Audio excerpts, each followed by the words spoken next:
Wyoming is one of the most remarkable and beautiful places on Earth. Not only is it renowned for its biodiversity, which includes some incredibly resilient microbial organisms, it's also home to one of the world's so-called supervolcanoes. This supervolcano sits atop one of the world's largest magma bodies fueled by an upwelling plume of superheated material. This dynamic and violent subterranean plumbing means the water bodies at the surface, the famous Yellowstone hot springs, are highly acidic and incredibly hot. If you were to ignore the countless warnings around these hot springs telling you to stay away, do not go in the hot springs, if you were to ignore those and go in one, or more accurately, fall in one, this is what would happen to you. First, your body would register that your skin was bathing in waters exceeding 200 degrees Fahrenheit. This would hurt like nothing you can possibly imagine.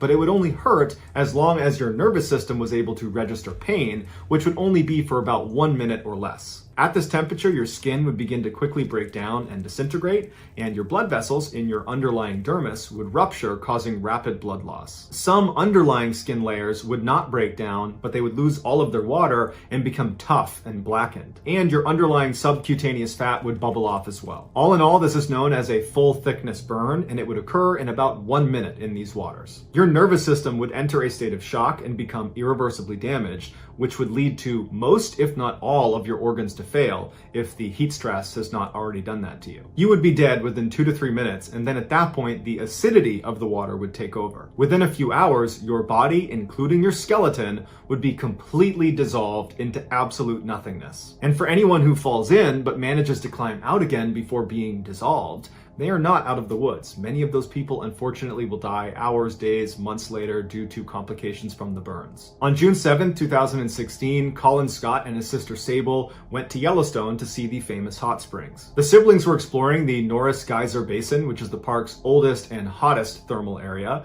when they decided to leave the safety of the boardwalk and walk past all the signs telling them, do not leave the boardwalk, this is dangerous, turn around. They decided to walk past all of those and venture out off the course. They walked approximately 200 meters away from the path to the edge of a hot spring that was not really part of the main tour, and they were just standing there when Colin apparently tripped and fell into the hot spring.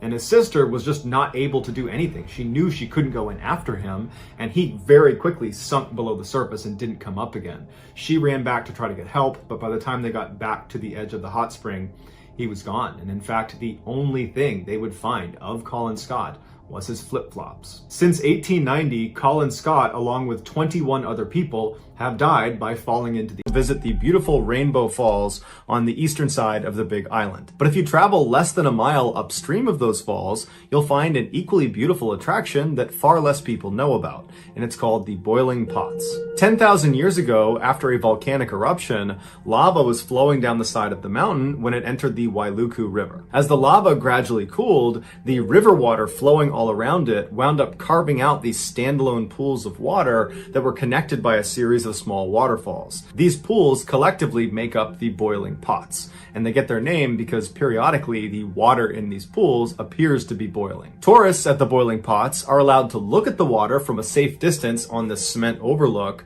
but under no circumstances are allowed to actually enter the water. In 2015, Jolie Ricewig was a 62-year-old woman living in Kona, Hawaii, which is on the western side of the island. There, she owned a bed and breakfast whose main allure was that guests at this bed and breakfast got to go on these fun adventure tours with Jolie all over the island. And they almost always involved paddleboarding or swimming because Jolie was an avid outdoors person and a very talented swimmer and swim instructor, and so felt comfortable leading these types of excursions. On September 14th of that year, Jolie brought one of her male guests from her bed and breakfast out for an adventure tour at the Boiling Pots. She would have known that it was an off-limits area for swimmers because there were signs up everywhere saying as much, but Jolie wasn't planning to swim in the boiling pots. Instead, she was planning to float on them on inflatable rafts. And so she and this man climbed aboard their respective rafts and began paddling around one of the upper pools, taking in the incredible view of this natural phenomenon. As they were relaxing, suddenly there was this rush of water that came tumbling over the fall that dumped down into the pool they were in.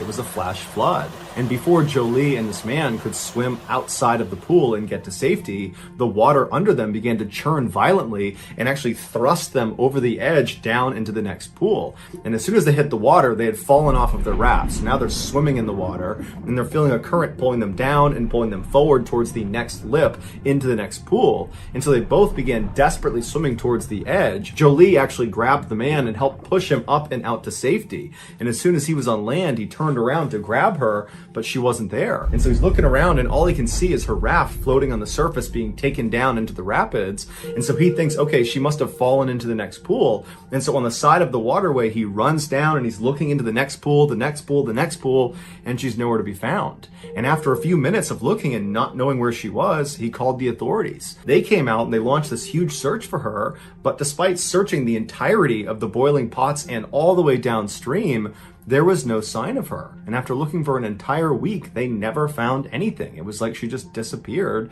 and so they turned the search off. As devastating as this was for the family to not have closure about what happened to Jolie, this was not a surprising outcome. In fact, it was almost an expected outcome considering why the boiling pots are off limits to swimmers. Each of the pools of water that make up the boiling pots is a deep, nearly vertical shaft of water, and at the bottom of it are these entrances to these underground tunnels. And these entrances are big enough for a person to slip inside of. And these tunnels are not short. They go on for a long ways in all different directions. In a flash flood scenario, that increased water that's flowing down the boiling pots creates this unbelievable current that inside of each of these pools is pulling straight down, which gives the water the impression that it's boiling, because basically the water's tumbling over as it's being filtered up and down inside of this vertical shaft. And so if you get grabbed by this current, it's going to pull you down and into one of these tunnels, and you won't get out again unless the current releases you. And so Jolie, after helping her guest get out of the water to safety, she was pulled down and into one of these tunnels, and she was held there for 5 months until finally the current released her and her remains were spotted just below the pots in a tide pool. Lawrence Daquan Davis, who just went by Day, graduated from a military-style high school in 2009. Following his graduation, he enrolled in Job Corps, which offers young people from a low-income background free career education and vocational training. During his time in the Job Corps program, he trained as a medical assistant, and then after successful completion of Job Corps, he applied for numerous jobs all over the place, but no medical facility was ready to hire him. For a couple of years, Day consistently tried to apply to medical facility after medical facility, but after everybody kept denying him, mostly because he lacked experience or he lacked the credentials they were looking for, he eventually realized that, it's probably not going to happen, that he should look into some other career field. And so he decided he would join the military. But when he took the military entrance exam, he failed the math portion, and so was told he can't join the military. And so Day decided he would study and retake the exam, but he knew in the meantime he needed to make money right now. He was the oldest of 4 siblings, and his mother, who had had him when she was only 14 years old, was out of work, and Day's father was not in the picture. And so Day felt like it was his responsibility to step up and help support his family. And so he did what many other people in Jacksonville, Florida did when they were struggling to find work. He went to a temp agency. Temp agencies are staffing firms that contract with employers who are in need of temporary, part-time, or seasonal workers. The temp agency hires someone like Day and then ships them off to one of their client companies when they need work. Conceptually, this employment structure works great for all parties involved. People like Day get to have a paycheck really quickly, and the companies have their short-term employment needs met on the cheap. But there's a loophole. Temp workers are legally employed by the temp agency, not by the physical location they go to do work, known as the direct employer. This is a very important distinction because it means the temp agency is the one that has to pay for insurance for the temp worker, not the direct employer. Therefore, if a temp worker gets hurt on a temporary job, the direct employer's insurance costs will not spike. Instead, the temp agency's insurance costs will spike. Meaning the direct employer knows they can be kind of reckless with their temporary workers because there's not a big penalty if they get hurt on the job. This loophole doesn't mean much if the temporary worker is being asked to be a receptionist where it's totally safe. But this loophole matters a lot when the temp worker is asked to do something dangerous, like work with industrial machinery inside of a factory. On August 16th, 2012, Day received a call back from the temp agency he went to, telling him that they had a job for him. It was at the Bacardi Bottling Corporation in Jacksonville, Florida. They told him he needed to be at the warehouse that day at 2:45 p.m. for training, and then at 3 p.m., 15 minutes later, he would start his first shift. After Day agreed to do this job and hung up with the temp agency, he excitedly called his mother to tell her that he had finally landed a real job. In fact, this would be the first job he had ever had, and so he was just very proud of himself. And his mother was very proud of him too. And so Day asked her, would you give me a ride to Walmart so I can pick up some things I need for work? I need a white shirt, I need khaki pants, I need these special industrial boots. And so his mom said, absolutely. She swung home, she picked him up. The pair went to Walmart, they picked out his whole outfit. And then from Walmart, his mother just drove him directly over to the Bacardi factory to begin his first day. Day went inside, and just a couple of minutes later at 2:45 p.m., he was shown a very short safety video. That would be all the training he received. Day was brought into Bacardi to be a warehouse clerk, which basically meant he would do odd jobs around the factory that didn't require a lot of skill. And so after he watched this training video, he was told to head down to the bottling line to watch all of the bottles as they went by to make sure the labels were put on properly. Before he headed down to the floor, Day stopped in the bathroom and took a very proud selfie of himself to commemorate the start of his first shift at his first job ever. He sent the picture to his fiancée, put the phone in his pocket, and then headed out the door down to his first workstation. There was a section of the factory that initially Day was not working in, where there were these huge machines called palletizers that took the finished bottles of rum and stacked them into what are called pallets so they could be shipped off to stores. These palletizers are two-story pieces of heavy machinery where the top story is just catwalks where the palletizer operator can manipulate the machines, and then the first floor is where the rum actually comes into the machine and is moved around and stacked on these big metal platforms. Sometimes as the rum comes in on the conveyor belt, they will fall off and smash on the ground. This started to happen about 90 minutes after Day took that selfie in the bathroom. The palletizer operator, after seeing the broken glass, called out over the radio that he needed a temp worker to come into that section of the factory and help him. Day's supervisor at the bottling line told Day to stop what he was doing and go over and help pick up the glass. There is a security camera video of Day running into the section of the factory where all the palletizers are, making himself obviously available to help pick up this glass. And the operator sees him and immediately turns, he's up on the catwalk, and he points down towards the first floor, clearly telling Day, you need to get down there, that's where the glass is, go sweep it up. Day immediately walks around and goes down to the first floor of this machine and begins working. A couple of minutes later, Day comes back up to the catwalk and he looks visibly confused. He's scratching his head and just everything about his body language says something is wrong. Now, we don't know for sure what Day says next because there's no audio in this video, but he's clearly asking a question to the operator and also to a supervisor who's now in frame. And it looks very much like he's asking clarifying questions. Like he's confirming, you want me to go down there right into that space down there and clean the glass up? That's what you want me to do? And clearly the operator and the supervisor have no time for questions from Day. They just want him to get this done. And so there's kind of a tense interaction between the two parties before Day ultimately just decides, okay, I'll just go down and do what they asked me to do. And so Day again goes back around and you see him go down into the first floor to continue cleaning this glass. And after a few moments, the supervisor and the operator, who don't realize Day is still down there, they turn the machine back on. And after a couple of seconds, they hear a scream coming from the first floor. They look over the railing down there and they see Day. The broken glass that needed to be cleaned up was located directly underneath this metal platform that lowered the built pallets that weighed 2,000 pounds all the way down to the floor before they were shipped off and out the door. In order for Day to actually get down in there and clean this glass up, he needed to crouch way down and practically crawl on his stomach to get into this tight space. While he was in there, the machine turned back on again, and he wasn't able to crawl out fast enough before this platform and 2,000 pounds of rum pressed him into the ground. It would be the equivalent of crawling on your stomach into the bottom of an elevator shaft and then having the elevator car come down and mechanically be lowered flush to the bottom with you in there. The palletizer operator and the other supervisor immediately spring into action and try to reverse this platform up off of Day, but they can't do it. And so they grabbed a metal pry bar and they tried to pry the platform off of him, but that didn't work either. And so finally, when emergency crews did show up and were able to get this platform up off of Day, it was too late. He was already dead. In any factory where a worker needs to go inside of a machine that could maim or kill them if it turned on, they go through what's called a lockout or tagout procedure before stepping foot inside.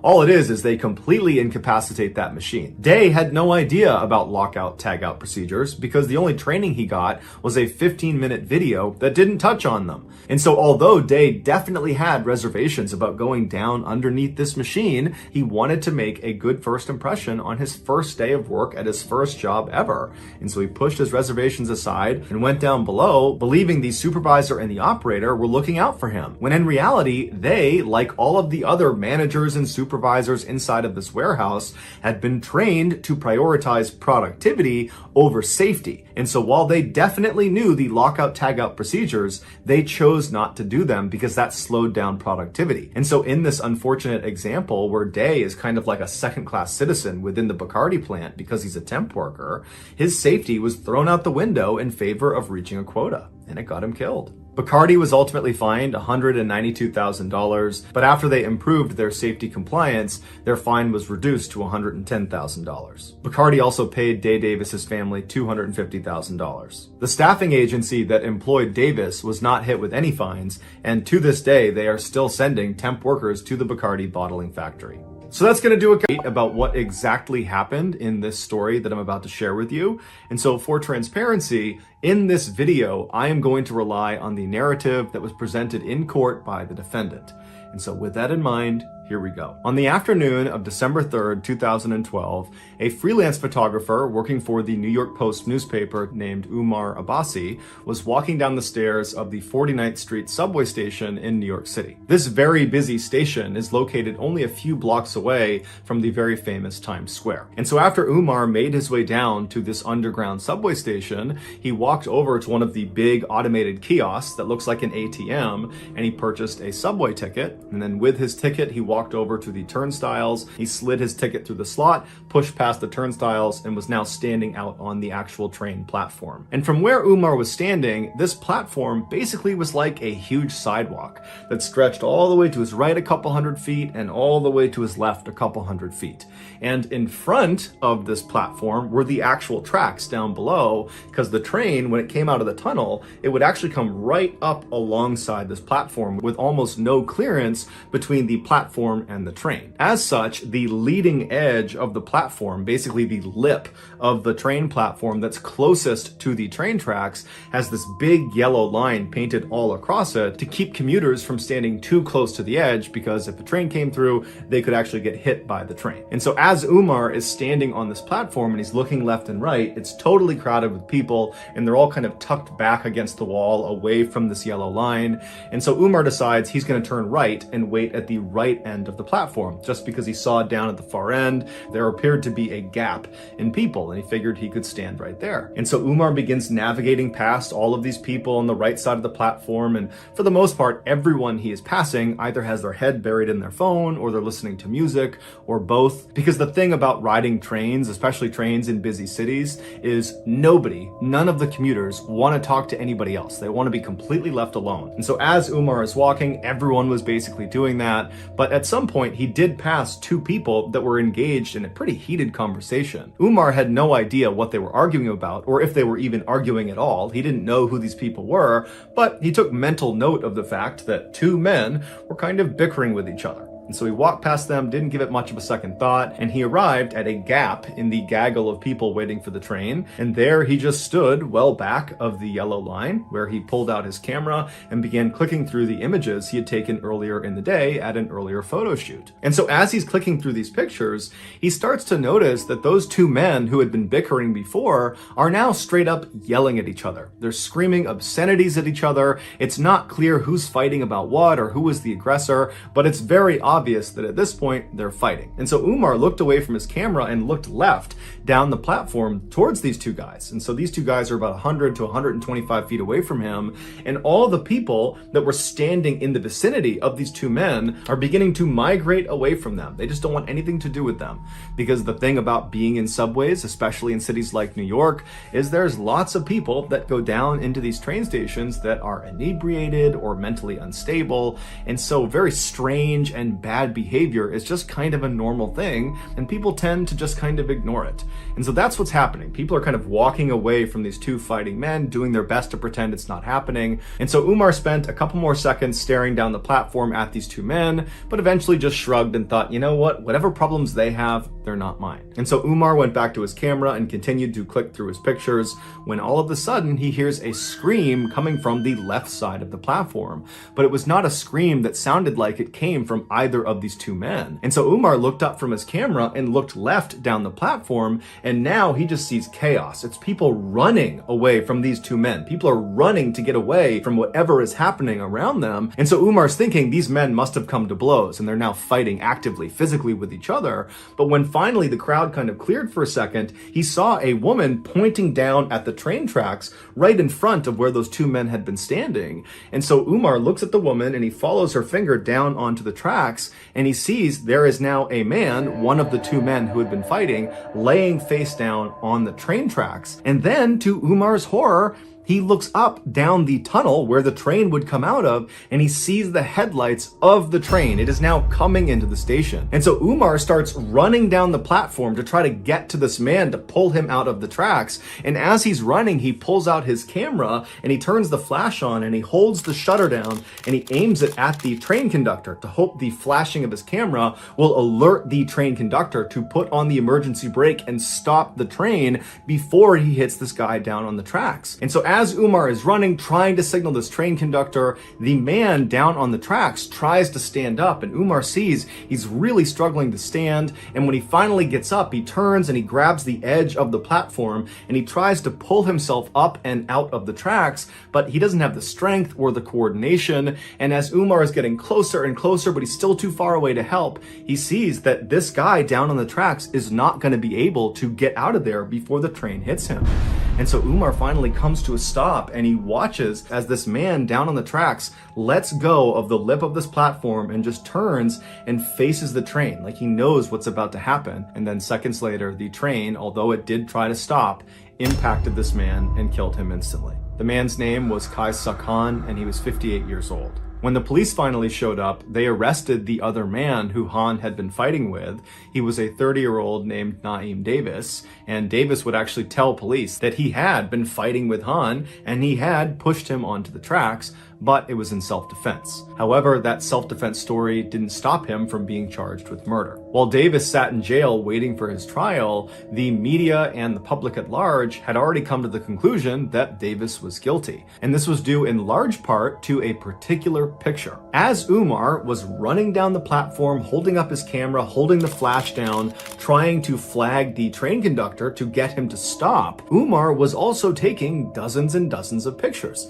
And those pictures were of Han right before he was struck by the train. And so after Umar ultimately discovered he had taken these pictures, he gave them to his employer, the New York Post newspaper, and the day after the incident, they ran on the front page a picture of Han right before he's about to be killed with the headline, "Doomed." And so once the public saw this picture, nobody could believe that Davis was anything other than a cold-blooded killer for pushing this poor innocent man onto the tracks.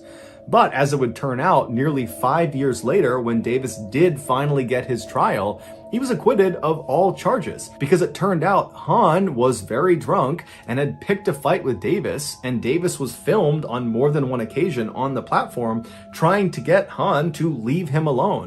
And so finally, after Han began making death threats and then grabbed Davis's shoulder, Davis turned around and pushed him, and Han, being drunk, stumbled and fell backwards onto the tracks and then was ultimately killed. Here is the infamous photo of Han on the cover of the New York Post newspaper. 25th, 2015, in a little house in the city of Cape Town in South Africa, a 17-year-old girl named Misha Solomon was packing up her homework in between bites of her breakfast. And as she did this, her mother, Lavana, walked into the kitchen with a big smile on her face, and she was holding up this beautiful red flowing dress, and immediately Misha knew what it was. Her mom had been making this dress by hand over the past couple of days. It was for a big school dance that was coming up, and she saw that it was now done. And so Misha, she put down her breakfast and her homework, and she rushed over to her mom, and she admired this gorgeous dress and thanked her mom for all the hard work and said it's absolutely perfect. And then from somewhere behind Misha, her father, who was still sitting at the table, kind of grunted out, "Hey, isn't that dress a little bit revealing?" And Misha and her mom kind of just rolled their eyes because they knew Misha's dad just loved his daughter and was very, very protective of her. And so basically anything she wore that wasn't full coverage was too revealing. And so Misha, after rolling her eyes, walked over to her dad. She gave him a big hug and a kiss, and she said, "Dad, don't worry about it. It's just fine." And so after that, Misha went back to her breakfast, she finished eating, she packed up her stuff, and then she gave her mom and her dad another hug and a kiss and said goodbye, and then she headed out the front door out to the road where her aunt was waiting in her car. As Misha's aunt drove her to school, like she did almost every single morning, Misha began to notice her aunt was acting kind of strange and constantly looking behind her and looking in her rearview mirror. And finally, Misha said to her aunt, "What's going on? What are you looking at back there?" And Misha's aunt would say, "I know this sounds crazy, but I'm pretty sure there's a white car that's following me. And in fact, over the past couple of days, I've seen what I think is this same white car following us anytime I'm driving you to school." And so Misha just turned around in her seat and looked out the back window, and she saw there were dozens of white cars on the road, so it was pretty difficult to tell which one her aunt was talking about. But as she's looking, none of the cars seemed suspicious. And so Misha turned back around and told her aunt, "I think you're just being paranoid. Nobody's following us. There's no reason to follow us." A few minutes later, Misha's aunt pulled up alongside the front of the school, and Misha said goodbye to her aunt. She thanked her, she hopped outside, and she rushed into the school. And then Misha made her way up to the hallway where her first class was, and as she was walking down the hallway, her best friend, Cassidy Nurse, was walking up the hallway in her direction. And so right away, Misha sees Cassidy, and she waves and smiles and begins walking towards her. But Cassidy gave Misha this kind of weird, lukewarm smile, and then quickly looked away from Misha, and then Cassidy turned and bolted into the nearest classroom. And so Misha just came to a stop and just looked at the doorway where her best friend has disappeared, and she starts thinking to herself, what's going on? Why did she do that? That was so cold. And then Misha began to think about the fact that actually, over the past couple of days, Cassidy had been acting really strange. It was like she was trying to avoid Misha, but Misha had no idea why. It wasn't like they were fighting. Normally, Misha and Cassidy were totally inseparable. They had met earlier that school year, and even though they were actually kind of far apart in age, Cassidy was in 8th grade and Misha was in 12th grade, it was like it didn't matter. It was like right away when they met each other, they had this special bond where they just had to be around each other all the time. They shared everything with each other. And certainly anytime they saw each other in the hallway, they would stop to chat or even go into a nearby bathroom and do each other's hair and makeup and share any gossip they had recently heard. So for Cassidy to act like this was just totally uncharacteristic, and it really upset Misha.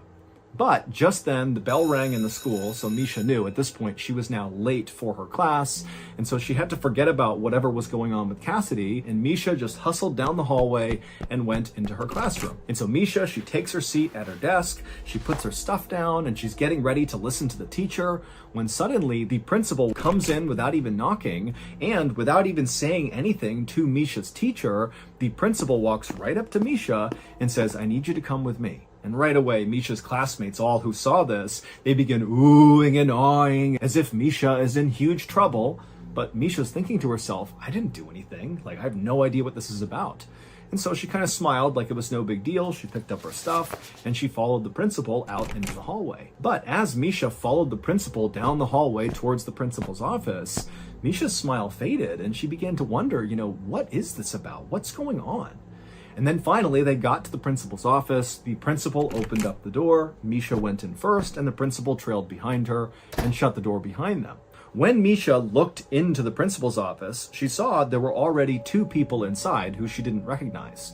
It was two women who were very serious looking, who were sitting on the side of the room. And as soon as Misha walked in, the two women, without introducing themselves, just told Misha to come over and take a seat next to them. And Misha, instead of doing that, just paused and looked at the women and said, "What's going on?" And at this, the two women kind of looked at each other, and then one of the women piped up and said, "Misha, we're here because the police sent us. And they sent us because of a photo that you and your very close friend Cassidy took." But before Misha could ask any questions like, "What photo are you talking about? And really, what's going on here?"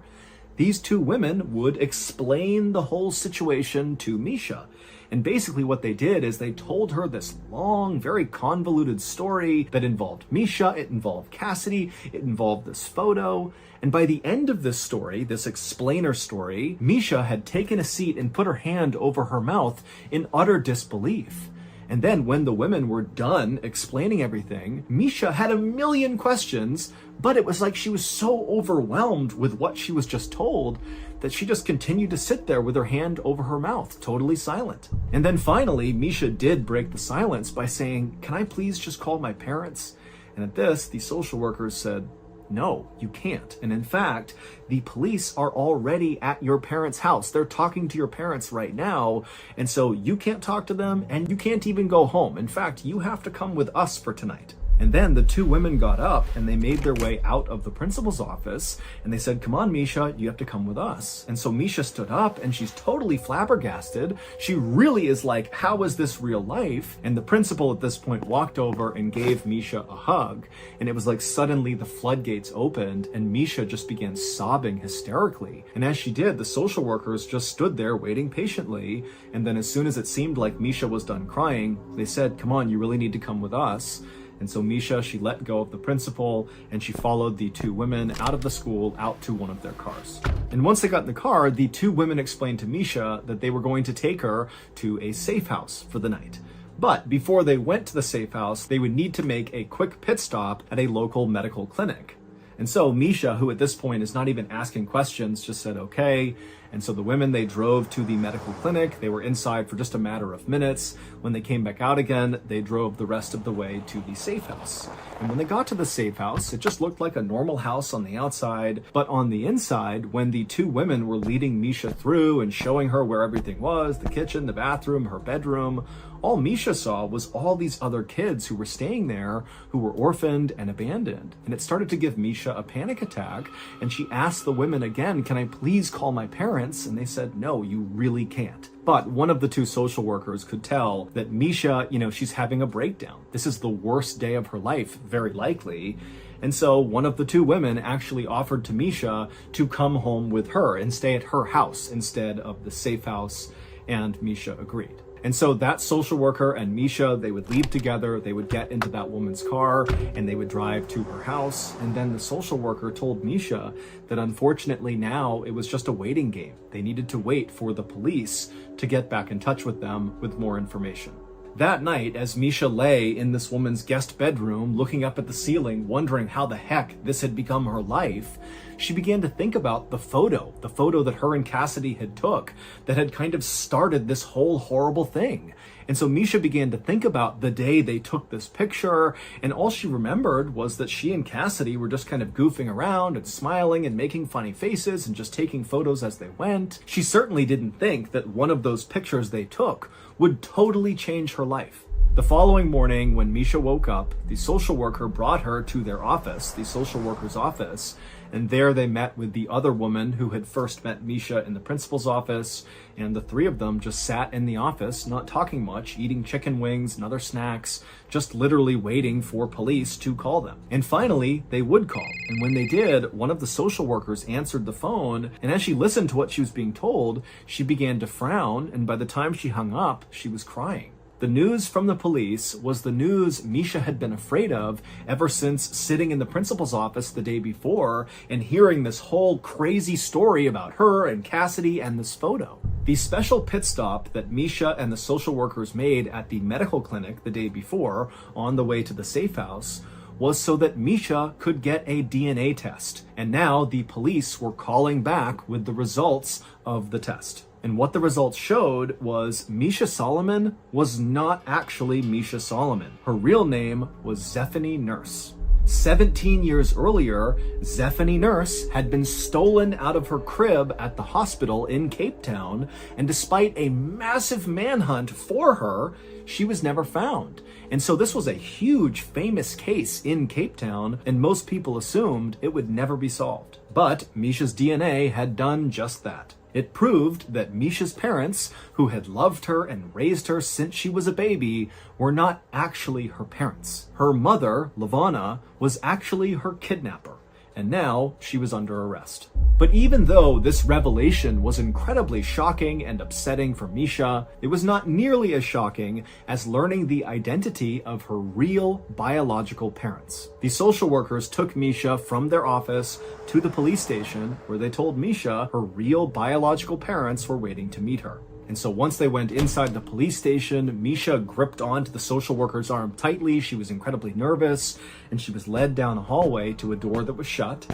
And then finally, when Misha was ready, she pushed the door open, and her real parents, who were sitting right in front of her, they stood up and they ran towards her crying. But Misha just stood there, stunned and silent, staring at them. Because these people, they were not strangers to her. She knew them extremely well. They were the parents of her best friend in the world, Cassidy Nurse. Which meant Misha, aka Zephany Nurse, was Cassidy's sister. Months earlier, when Misha and Cassidy first met each other, the reason they hit it off so quickly, and the reason they had similar senses of humor and liked the same things, and looked so dramatically similar, is because they were literally sisters. They just didn't know it. And then one day they took a series of selfie photos of themselves, and Cassidy, she would go home and show one of those photos to her parents and say, hey, look, my best friend, Misha Solomon, look how similar we look. And when Cassidy's parents looked at Misha Solomon, they instinctively knew, that is our daughter. That is Zephany Nurse. And so they would bring this photo to the police, and the police would begin to investigate. And during this investigation, they began trailing Misha. So when Misha's aunt told Misha that she thought a white car was following her, she wasn't just being paranoid. Those were investigators following Misha around, trying to get a feel for her schedule, because they needed to approach her when she was alone in order to get a DNA sample. They were worried if they contacted Misha and tipped off what they were doing, she would tell her parents, who were actually her kidnappers, and then potentially they might take Misha and run away. And so they couldn't risk that. They had to basically follow her around and wait for an opening to get this DNA test done. And so this was also the reason why Cassidy was acting so strangely towards Misha in the few days before the truth was revealed. It's because Cassidy knew about this investigation, and the police told her, you can't tip Misha off. She will tell her parents, her kidnappers, and they might abscond with her. And so Cassidy basically felt awkward and kind of just hid from Misha for a couple of days. The woman that Misha had grown up with and called her mom for her whole life, Lavana Solomon, was ultimately convicted of kidnapping and sentenced to 10 years in prison. There has never been any evidence to suggest that Lavana's husband, so Misha's dad for her whole life, actually knew that the baby had been kidnapped, because 17 years earlier, Lavana had been pregnant with their child. But it's believed she miscarried, and Lavana did not share that with her husband. Instead, she told her husband that she had gone into labor while he was at work and delivered their child, and so that's how they had this baby, Zephany, when in reality, after Lavana had miscarried, she had at some point dressed up like a nurse, gone into the hospital, and stolen Zephany. For her part, Zephany, aka Misha, stayed in touch with both sets of parents, the fake ones and her biological ones. And she would say that, she still loves the parents who kidnapped her because they raised her and they treated her well. And in fact, Zephany would actually wear that beautiful flowing red dress that Lavana had stitched for her to her high school dance, well after the news came out about who Lavana was. Misha also decided that she would just keep the name Misha because that was what she was used to, instead of going back to her baby name, Zephany.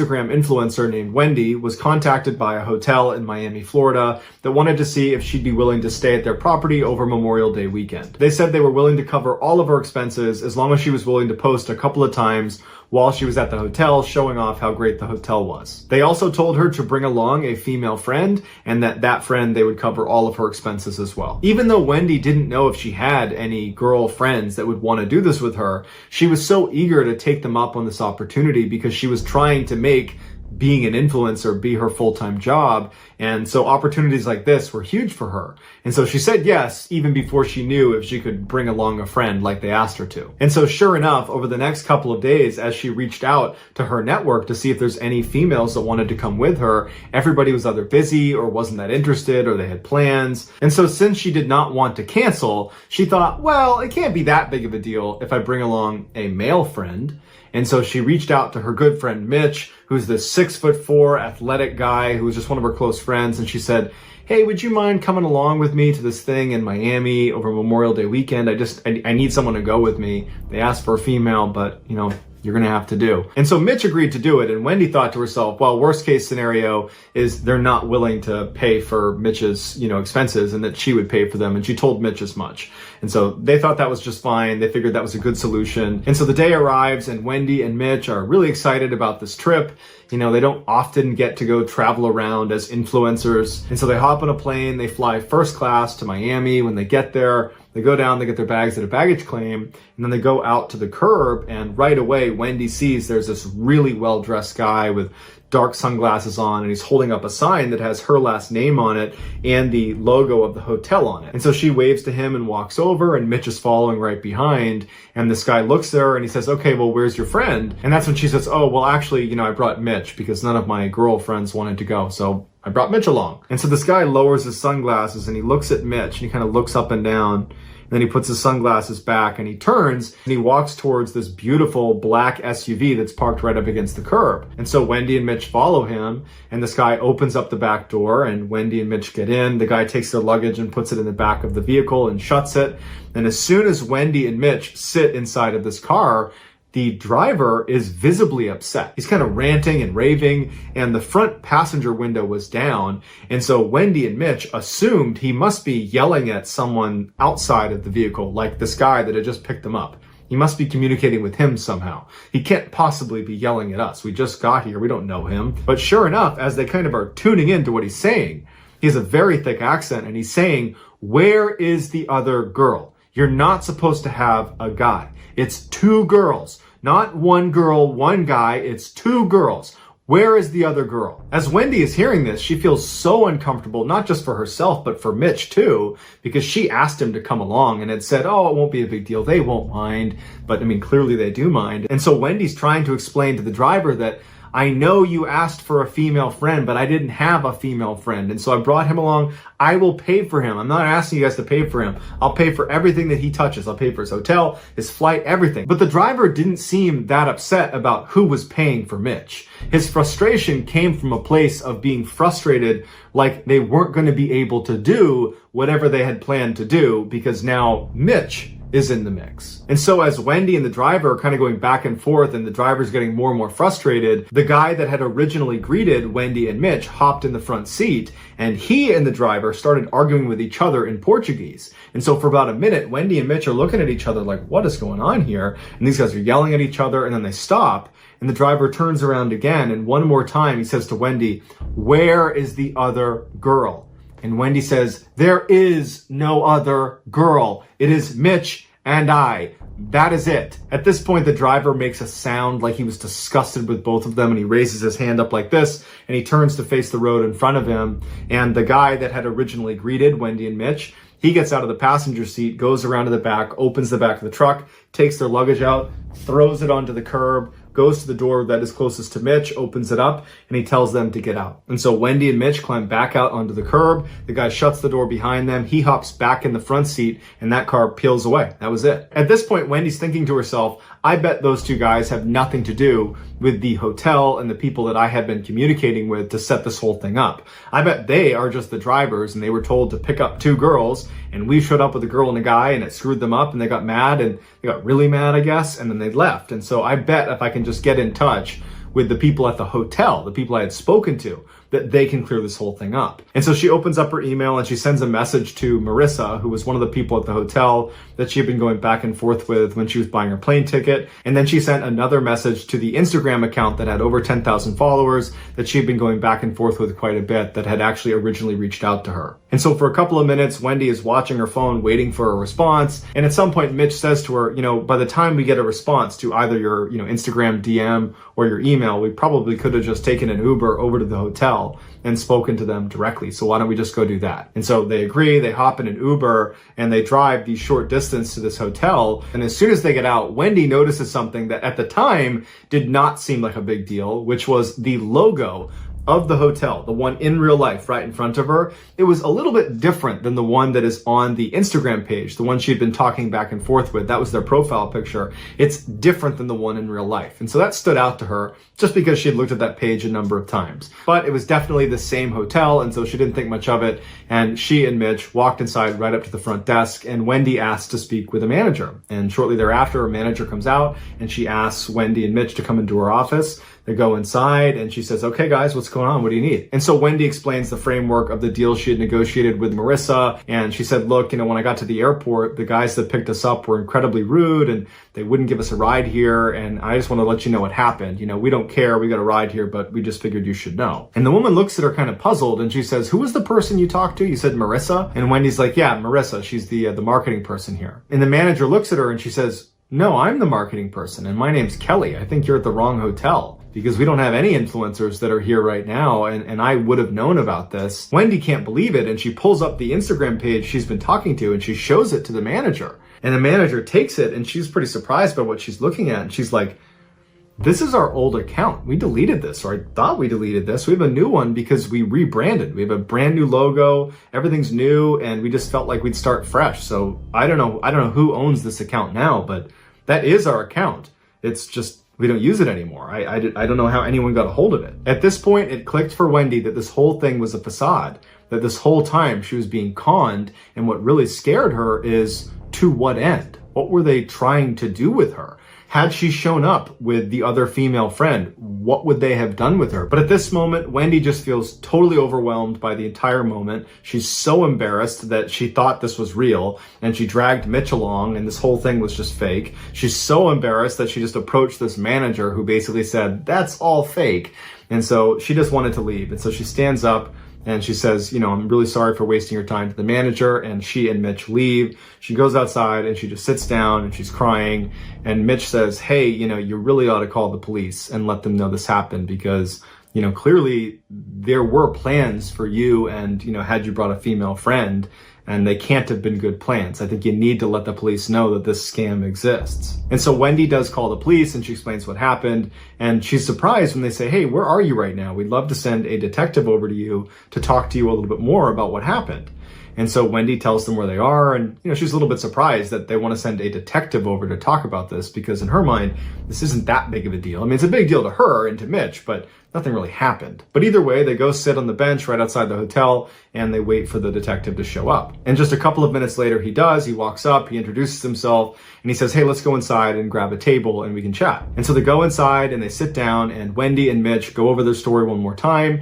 And after they're done, the detective says, "Look, I don't mean to scare you, but I do want you to understand just how serious of a situation you guys were just in. So in Miami, human traffickers use these phony hotel Instagram accounts to attract young women like yourself to Miami in order to be trafficked.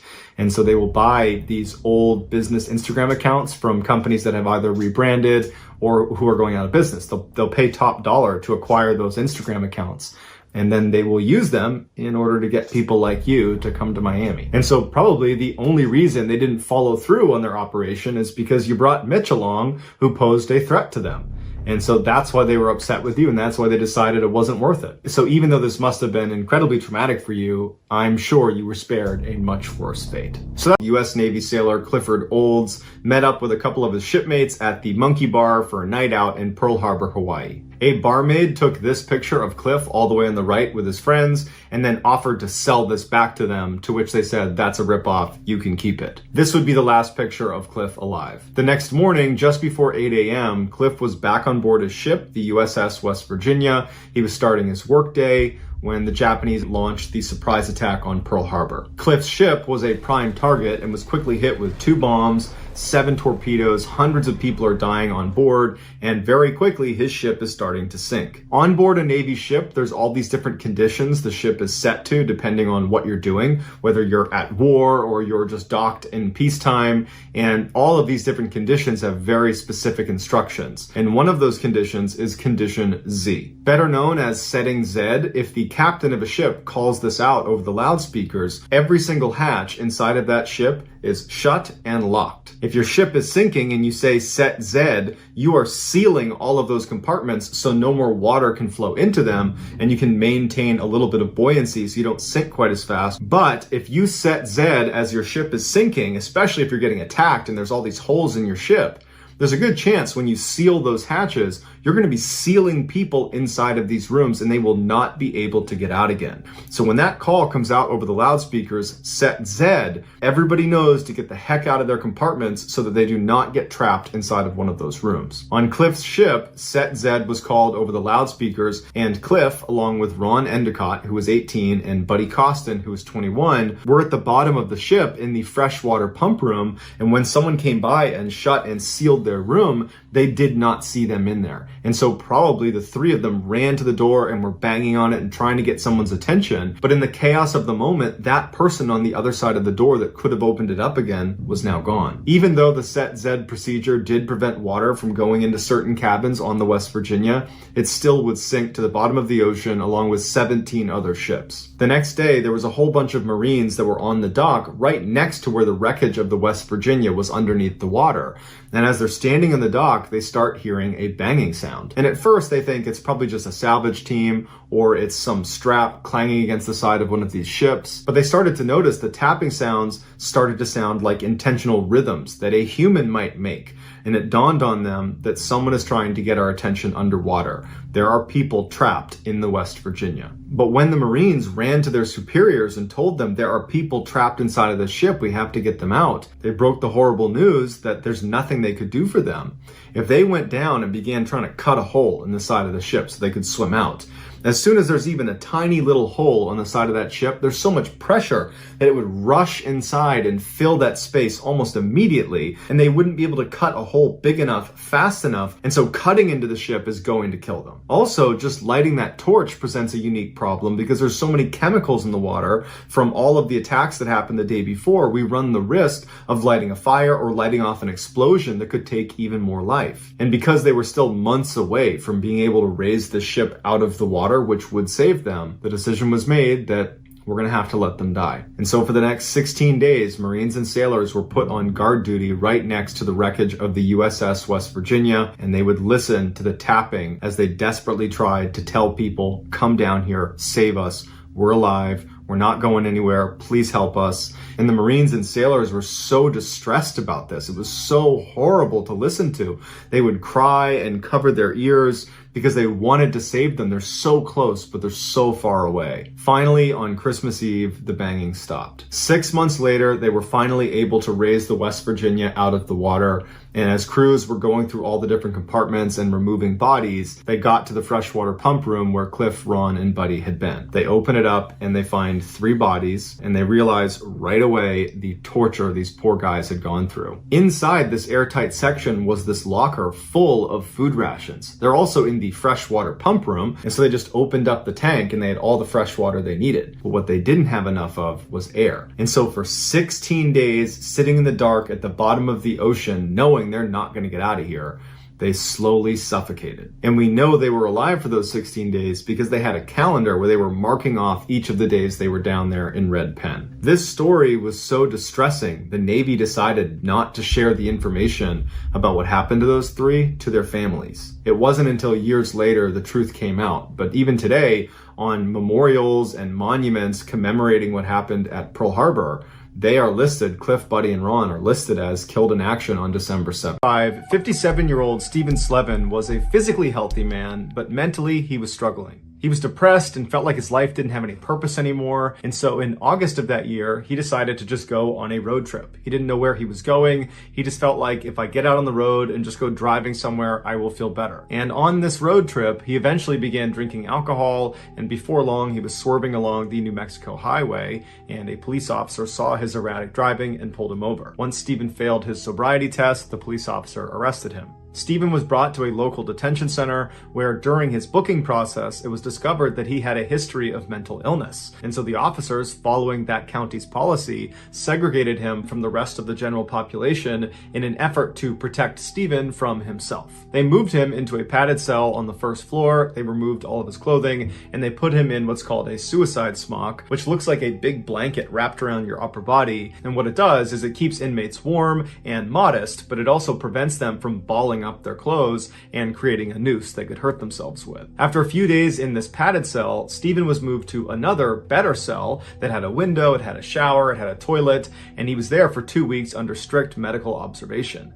But at the end of those 2 weeks, for reasons that are not entirely clear, Stephen, this mentally unstable man, was moved into solitary confinement to await trial for his DWI. Solitary confinement is a type of imprisonment where the inmate is shifted into a single-person cell and they are kept there nearly around the clock without any significant interaction with other people or other inmates. The psychological effects of solitary confinement are well documented and terrifying. Just 15 days into solitary can be enough to cause permanent psychological damage. Stephen's first few weeks in solitary were actually okay. He was allowed to write to his family, he was able to detox and reflect on his life. During those first few weeks, it was noted that Stephen was very polite in his very limited interaction with the officers that were dropping food off through the slot in his door. Also, when Stephen had a few minor medical issues, instead of throwing a fit, he just knocked on the inside of his door and waited patiently for someone to acknowledge him, which took a long time, but he never got frustrated or mad. But by January of 2006, so roughly 3 months into his solitary stint,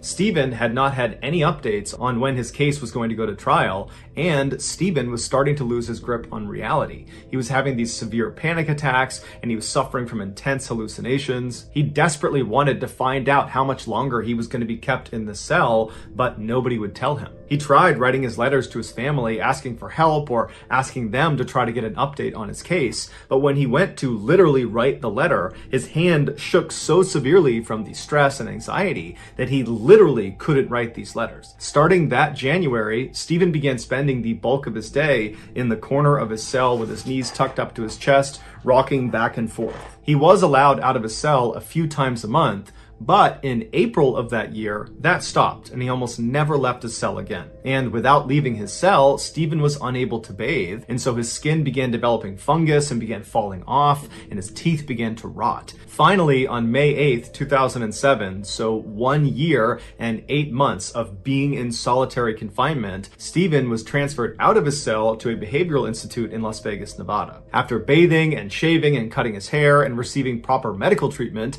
he was back to his normal self within a couple of days. And while he was there, he had a chance to speak to a lawyer, and the lawyer would say the entire meeting, Stephen was just saying, "Where have I been?"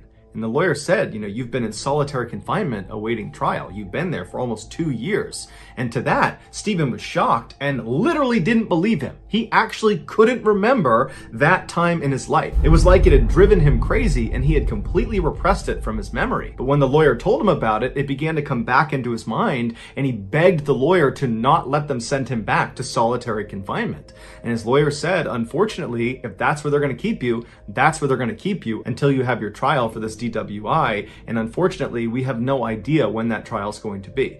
But stay strong, because it's bound to be soon if they've already transferred you to this institute. Stephen stayed at this institute for 2 weeks, and during that time, he asked constantly about when his trial was going to happen, but nobody knew. And at the end of those 2 weeks, Stephen was abruptly taken out of his room, put in a van, driven back to New Mexico, and put back into his solitary confinement cell. And immediately, Stephen began to deteriorate, and he begged the guards to not put him in the cell, but nobody was listening, and before long, the door had shut, and he was all alone again. Within a couple of days, Stephen developed an abscess in one of his teeth, and he tried to get medical attention, but he didn't get it, and so he sat in the corner of his cell, and for 8 hours one day, he rocked back and forth and violently twisted and yanked and pulled on that tooth until he was able to rip it out of his head. Almost 2 months later, on June 22nd, 2007, Stephen's case was finally put before a judge, and the judge dismissed all of the charges. It's believed the judge found out about this horrible mistreatment of Stephen and took pity on him,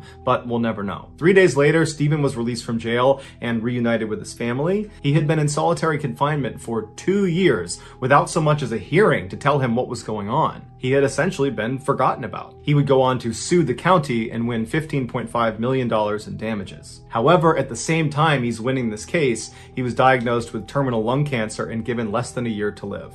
It's unclear if he is alive today. So that's Doria, which was a beautiful ocean liner, was considered to be Italy's largest, fastest, and safest ship. But those things would not be what this ship was remembered for. On July 25th of that year, the ship was sailing towards the east coast of the United States when it ran into some very heavy fog. And so, following procedure, the captain slowed the vessel down and turned on their fog whistle. A little while later, another vessel, the Swedish ocean liner called the SS Stockholm, entered the fog as well, but they were unaware of Andrea Doria's position.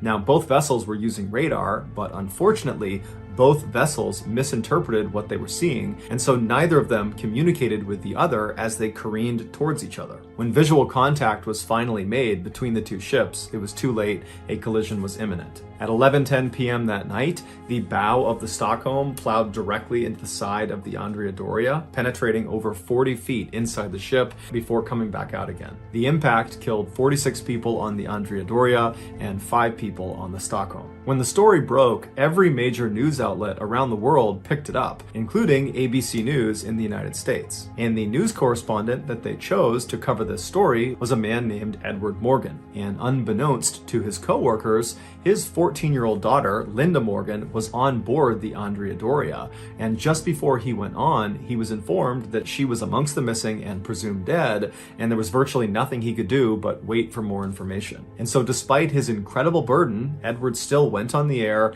and reported the story without ever losing his composure and without ever mentioning his daughter. But after he got off the air, another story began to develop about the crash. Apparently, a girl who was asleep in one of the rooms on the Andrea Doria that experienced a direct hit from the Stockholm woke up after the crash and didn't know where she was, and she began yelling out for her mother. Meanwhile, a man on board the Stockholm heard the girl's cries, and he ran towards the front of the Stockholm, which is where he heard these cries coming from, and when he got up there, he couldn't believe what he was seeing. Perched on the destroyed bow of the Stockholm was a bed, and on that bed was a relatively unhurt 14-year-old girl named Linda Morgan. It would turn out when the Stockholm penetrated into the Andrea Doria, the bow of the Stockholm scooped the bed Linda Morgan was on up and kind of dragged her into the ship, and then when it retracted out of the Andrea Doria, it brought that bed and Linda Morgan with it. When Edward Morgan found out that his daughter was the so-called miracle girl, he was overcome with emotions, and he would go back on the air, and this time he would talk about his daughter and her incredible survival story, and he would also talk about how hard it was to deliver the news when it was about someone he loved. Linda would make a full physical recovery. She only suffered from a broken arm, but she would suffer enormously from survivor's guilt as her stepfather and her half-sister were both killed in